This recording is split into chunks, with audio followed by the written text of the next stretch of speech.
Hello Tigers and welcome to MUTV 23 News. I'm Clea Gaither. I'm Leo Quevedo.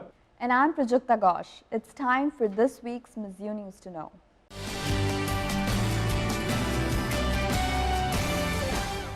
Last March, MU administration announced plans to demolish a number of buildings on campus in an effort to save money on maintenance costs. The buildings set to be demolished include Reed Hall, which was formerly the first dorm on campus to be open to women.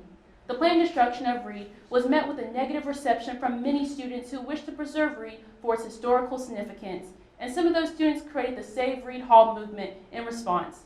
Almost a year after its formation, the Save Reed Hall movement continues to operate. 23 News reporter Sarah Boyles has more. The University of Missouri announced March 4, 2021 of its plans to demolish 8 buildings, one of which is Reed Hall. After hearing this news, 3 students started a petition to save the hall from being torn down. My name is Jordan Pellerito, and I am one of the 3 founders of the Save Reed Hall campaign, so I've done a lot of the social media and setting up meetings with administration. So Reed Hall's background is super historic. It's related to a lot of different Mizzou groups and people. We always like to say that everyone has a tie to Reed Hall in some way. So it was originally the first women's dorm in 1903.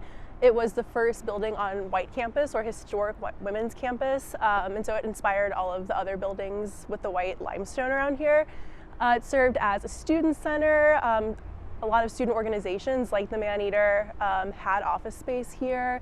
It was a 1918 flu pandemic hospital, so student nurses worked here treating other students.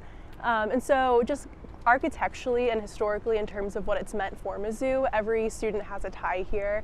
It's one of the first buildings that you see in pictures with Jesse Hall in the historic quad from like the early 1900s. You can look at a picture and you'll just see like Reed Hall in the distance and the rest of campus isn't there.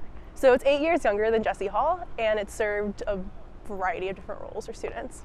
Students can get involved by continuing to spread the petition and share our social media. That's been one of the biggest ways that we've gotten the word out, especially with alumni and students and faculty who are not on campus a lot. They see it being passed around on Facebook or Twitter or Instagram, and then our posts. It hasn't been as active lately because we've been super busy with stuff, but when we share stuff on social media, that's really important to get engagement up and to get other people who don't know about it yet. We're still gaining new followers on social media every day basically, and so people are still finding out about it and learning about it.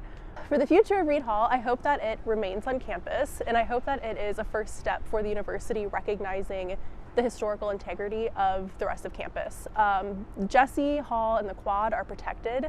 They will never be torn down, they will never be changed, but a lot of the other buildings on campus could be torn down at any time. And a lot of them, like Reed Hall, are equally as historically significant, and so I think taking Reed Hall as an example of how important a college campus actually is to a collegiate experience and the aesthetic and the feeling of an academic environment is super important. So contextualizing the buildings and putting plaques around campus so people know what they're looking at.